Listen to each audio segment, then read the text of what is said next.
Bismillahirrahmanirrahim. Pada kali ini kita akan membahas tentang amil jazm.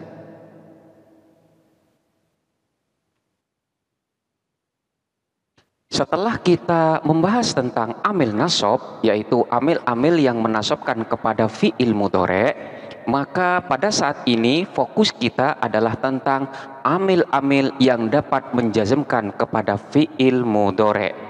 Amil-amil yang dapat menjazmkan kepada fi'il mudhari' itu dikelompokkan menjadi dua. Kelompok yang pertama itu adalah amil yang dapat menjazmkan kepada satu fi'il saja. Sementara kelompok yang kedua ini dapat menjazmkan kepada dua fi'il sekaligus. Maksudnya, kekuatan daripada kelompok yang pertama ini adalah amil-amil yang dapat menjazmkan kepada satu fi'il saja. Jadi, jikalau di sini terdapat dua kalimat fi'il, lalu kemudian di sini ada amil jazm, maka amil jazm pada kelompok yang pertama ini hanya bisa menjazmkan satu fi'il saja.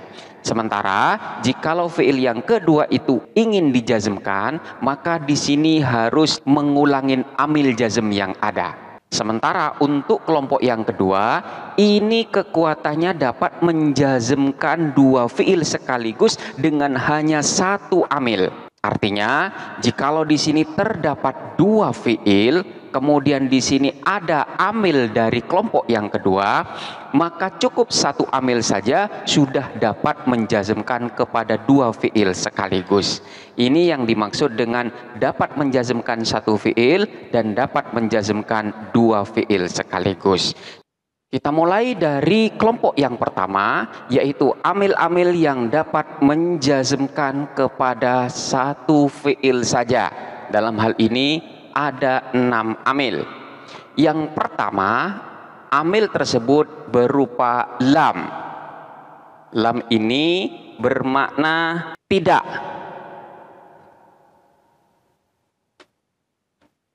Kita ambil contoh seperti lafaz lam yalid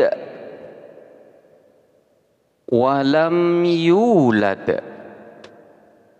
Di sini terdapat fi'il mudhari' yalid. Dalam susunan ini fi'il mudhari' dalam keadaan jazm karena sebelumnya sudah dimasukin oleh amil jazm yaitu lam. Lam dapat menjazmkan kepada satu fi'il. Sementara pada contoh yang kedua di sini terdapat yulad. Yulad ini sama dengan lafaz yalid, yaitu juga sama-sama fi'il mudhari' yang dalam keadaan jazm karena dijazmkan oleh lam. Dalam susunan ini kita bisa lihat terdapat dua fi'il. Dua fi'il ini bisa dijazmkan oleh masing-masing satu amil, yaitu lam. Dari sini dapat dilihat bahwa kekuatan daripada lam hanya bisa menjazmkan kepada satu fi'il saja. Sementara jikalau ada fi'il yang lain yang ingin dijazmkan, maka lam tersebut harus diulang kembali. Jadi tidak bisa kita katakan lam yalid yulad. Kenapa? Karena lam di sini hanya bisa menjazmkan kepada satu fi'il saja. Jikalau ingin dijazmkan pula lafaz yulad ini, maka harus mengulang-ulangin lagi lam yang ada. Lam yalid wa lam yulad. Ini adalah yang pertama. Kemudian yang kedua itu adalah alam. Alam ini sebenarnya sama dengan yang pertama, cuma di sini ditambah dengan hamzah istifham, yaitu hamzah yang mengandung makna pertanyaan. Jadi jikalau lam ini mengandung makna tidak, maka ketika ditambah dengan hamzah istifham menjadi alam, maka maknanya adalah tidakkah. Contohnya seperti lafaz alam nashrah. Alam nashrah laka sadrak.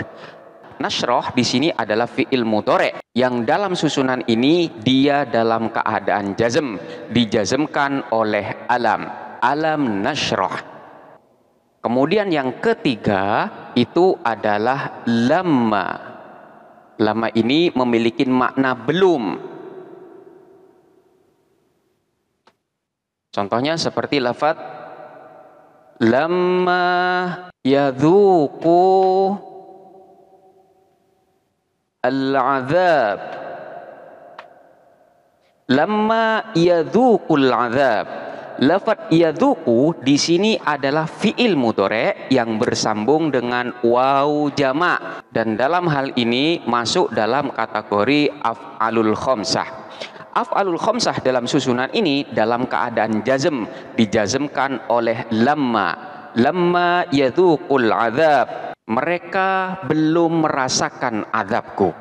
Lafaz yadzuqu ini asalnya adalah yadzuquna, terdapat nun di akhirnya. Yadzuquna, lamma yadzuqu al-azab.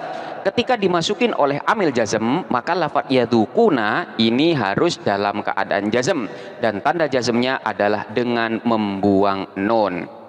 Menjadi lamma yadzuqu al-azab. Ini adalah amil yang ketiga. Kemudian yang keempat itu adalah alamma. Sama dengan yang tadi, di sini ditambah dengan hamzah istifham. Jadi awalnya lamma, kemudian ditambah dengan hamzah istifham. Jadi ketika lamma memiliki makna belum, maka alamma memiliki makna belumkah. Karena hamzah di sini mengandung makna pertanyaan. Contohnya seperti lafaz alamma uhsin ilaik. Uhsin ini adalah fi'il mudhari dan dia dalam keadaan jazm dijazmkan oleh alamma uhsin ilaik, belumkah aku berbuat baik terhadapmu. Di sini jazm dan tanda jazmnya dengan menggunakan sukun. Ini yang keempat. Selanjutnya yang kelima itu adalah lam amar.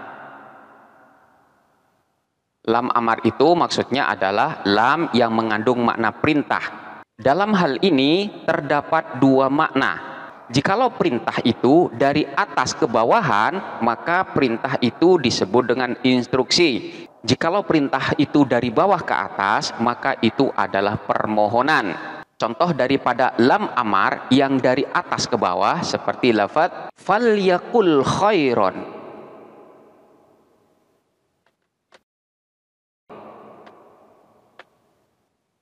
Falyakul khairon, hendaklah berkata kepada kebaikan.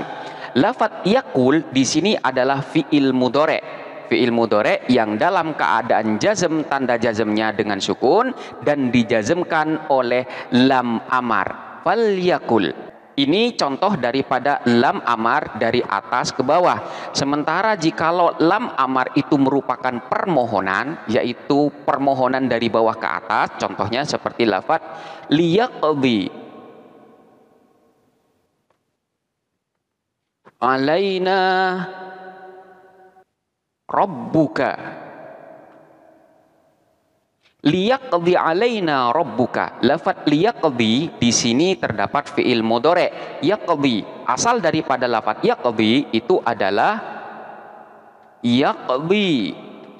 Terdapat huruf illat di akhirnya. Karena memang di sini dalam keadaan jazm, yaitu dijazmkan oleh amil jazm li lam amar, maka di sini tanda jazmnya dengan membuang huruf ilat. Yaqdi menjadi yaqdi. Liyaqdi alaina rabbuka. Biarkan Tuhanmu membunuh kami saja. Ini merupakan permohonan dari bawah ke atas.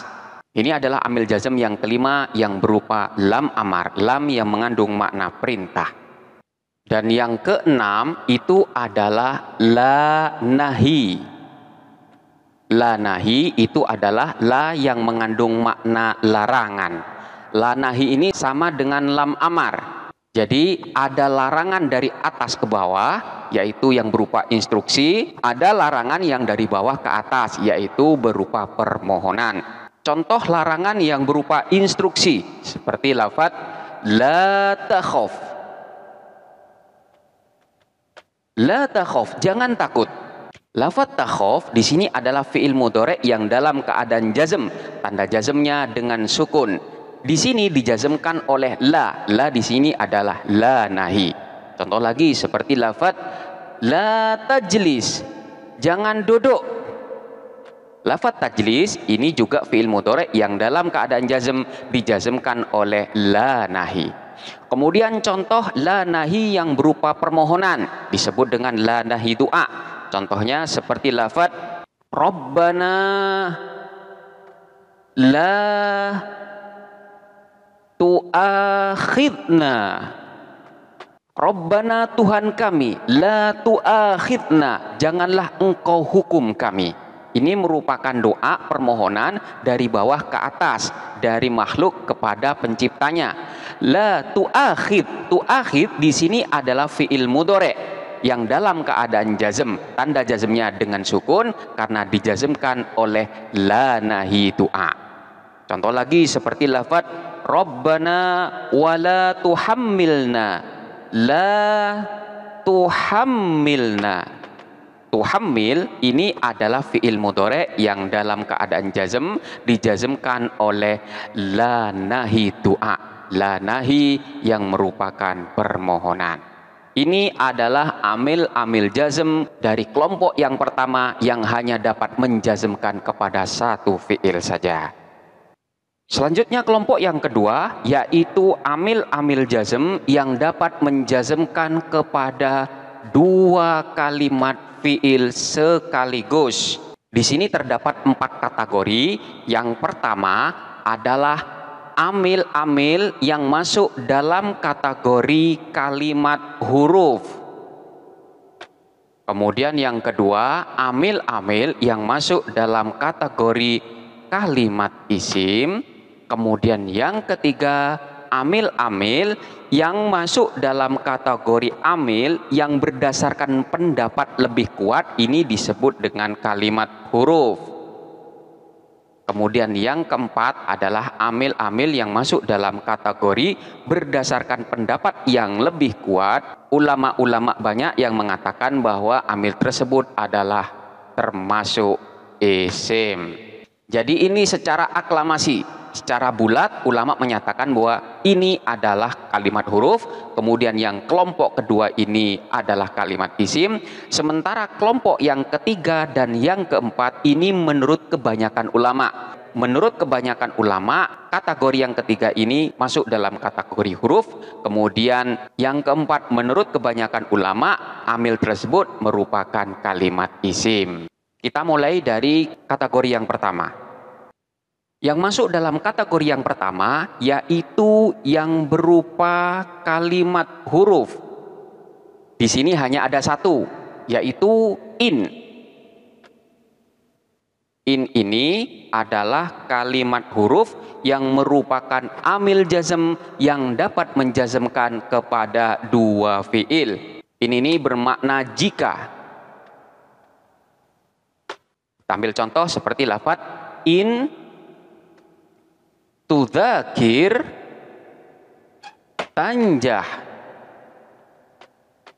In tudzakir tanjah. In adalah amil jazm dari fi'il mudhari, dapat menjazmkan dua fi'il sekaligus, yaitu lafaz tudzakir dan tanjah. Fi'il yang pertama itu disebut dengan fi'il syarat. Kemudian fi'il yang kedua ini disebut dengan jawab syarat. In tudzakir, jika kamu belajar, tanjah maka kamu akan sukses. Untuk bisa sukses maka syaratnya adalah dengan tudzakir, belajar. Maka fi'il yang pertama ini disebut dengan syarat. Sementara yang kedua ini sebagai jawaban daripada syarat. Jikalau syarat sudah terpenuhi maka jawaban itu akan terjadi. Ini kelompok yang pertama yang berupa huruf, yaitu hanya satu amil saja. Kemudian kelompok yang kedua yang masuk dalam kategori kalimat isim. Ini sepakat ulama mengatakan bahwa ini adalah isim. Di sini ada 9. Yang pertama adalah man. Man ini bermakna siapapun. Contoh seperti lafaz man yukrim jarahu yuhmad. Man yukrim jarahu yuhmad. Barang siapa yang memuliakan tetangganya, yuhmad, maka dia akan dimuliakan. Lafat yukrim yang pertama ini adalah fiil syarat, kemudian lafat yuhmad fiil yang kedua ini adalah jawab syarat. Kedua-duanya ini semuanya dijazmkan oleh satu amil, yaitu man. Man dapat menjazmkan dua fiil sekaligus. Ini yang pertama. Kemudian yang kedua adalah ma. Ma ini maknanya adalah apapun. Contohnya seperti lafaz ma taqra, tastafid minhu. Ma taqra tastafid minhu, apapun yang kamu baca, tastafid minhu, maka kamu akan dapat mengambil manfaat darinya. Lafaz taqra ini adalah kalimat fiil. Di sini dalam keadaan jazm, sementara lafaz tastafid juga kalimat fiil dan dia pun dalam keadaan jazm. Dua fiil ini semuanya dijazmkan oleh satu amil, yaitu ma. Ini adalah yang kedua. Kemudian yang ketiga itu adalah ayun. Ayun ini juga termasuk amil jazm yang dapat menjazmkan dua fiil. Ayun bermakna apapun. Contohnya seperti lafaz ayyu kitabin taqra tastafid minhu. Kitab apapun yang kamu baca, tastafid minhu, maka kamu akan dapat mengambil manfaat darinya. Lafaz taqra dan tastafid ini semuanya dalam keadaan jazm dan dijazmkan oleh satu amil, yaitu ayyu. Ayyu kitabin taqra tastafid minhu. Yang keempat adalah mata. Mata ini bermakna kapanpun. Contoh seperti lafaz mata taltafit ila wajibika tanal ridho rabbika. Kita perhatikan lafaz taltafit dan lafaz tanal. Lafaz taltafid dan tanal ini semuanya adalah fi'il mudhari' yang dalam keadaan jazm dijazmkan oleh amil jazm mata. Satu amil bisa menjazmkan kepada dua fi'il. Mata taltafid ila wajibika tanal ridho rabbika. Kapanpun kamu memperhatikan kewajibanmu, maka kamu akan mendapatkan ridho dari Tuhanmu. Ini adalah yang keempat. Kemudian yang kelima itu adalah ayyana. Ayyana ini maknanya adalah dimanapun. Contohnya seperti lafaz ayyana talqani ukrimka. Ayyana talqani, dimanapun kamu menemuiku, ukrimka, maka saya akan memuliakanmu. Perhatikan lafaz talqa dan ukrim. Talqa ini asalnya adalah talqa, terdapat huruf ilat di akhirnya. Di sini dalam keadaan jazm dan tanda jazmnya dengan membuang huruf ilat. Sementara lafaz ukrim di sini juga dalam keadaan jazm, tanda jazmnya dengan sukun. Talqa dan ukrim sama-sama dalam keadaan jazm dan dijazmkan oleh satu amil, yaitu ayyana. Kemudian yang nomor 6 adalah aina atau ainama. Aina atau ainama ini maknanya adalah dimanapun. Contohnya seperti lafaz ainama tawajjah talqa shadiqan. Anda perhatikan lafaz tawajjah. Ainama tawajjah talqa. Lafaz tawajjah dan talqa ini semuanya dalam keadaan jazm. Lafaz talqa ini aslinya adalah talqa. Di sini tanda jazmnya dengan menggunakan sukun, sementara lafaz talqa tanda jazmnya dengan membuang huruf ilat yang ada di akhirnya, sehingga menjadi talqa. Dua ini semuanya dijazmkan oleh satu amil, yaitu ainama. Ainama tawajjah talqa shadiqan. Dimanapun kamu berada, maka kamu akan bertemu dengan seorang teman. Kemudian yang ketujuh itu adalah haitsuma. Haitsuma ini bermakna dimanapun. Contohnya seperti lafaz haitsuma tastaqim yuqaddir lakallah najahan. Haitsuma tastaqim yuqaddir lakallah najahan. Kita fokus pada lafaz tastaqim dan lafaz yuqaddir. Tastaqim dengan yuqaddir ini adalah fi'il mudhari' yang sama-sama dalam keadaan jazm, dijazmkan oleh satu amil, yaitu haitsuma. Dimanapun kamu berbuat lurus, maka Allah akan menakdirkan, menentukan bagimu najahan, keberhasilan.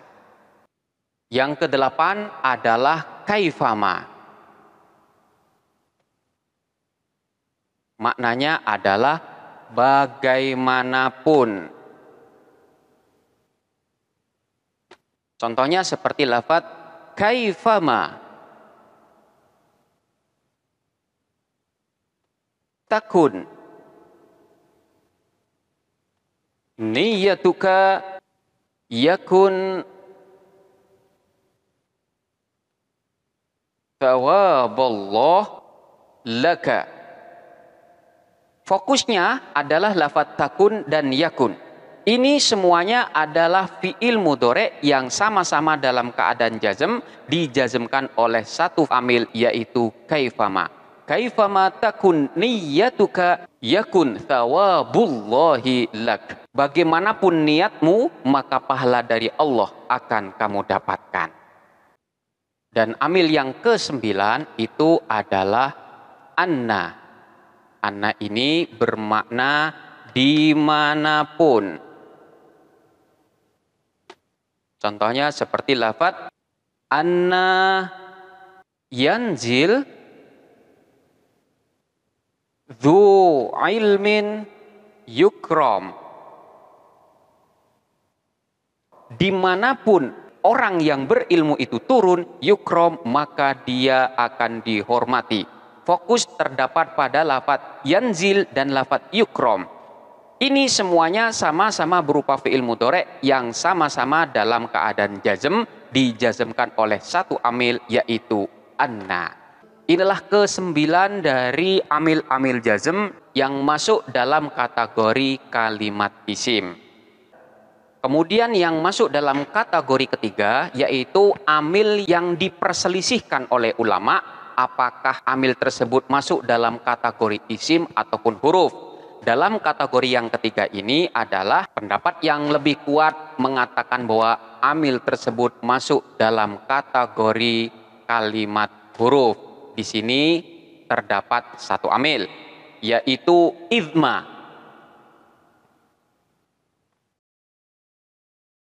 Maknanya adalah kapanpun.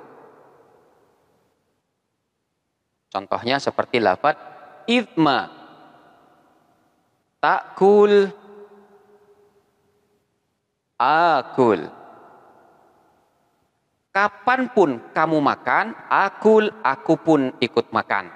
Lafaz takul dan akul ini semuanya adalah fi'il mudhari' yang dalam keadaan jazm dijazmkan oleh satu amil, yaitu idma, yang menurut kebanyakan ulama menyatakan bahwa idma ini adalah termasuk kalimat huruf.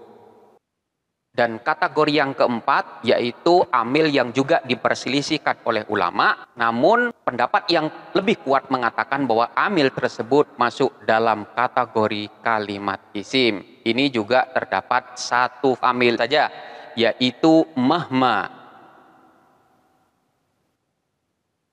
Maknanya adalah bagaimanapun.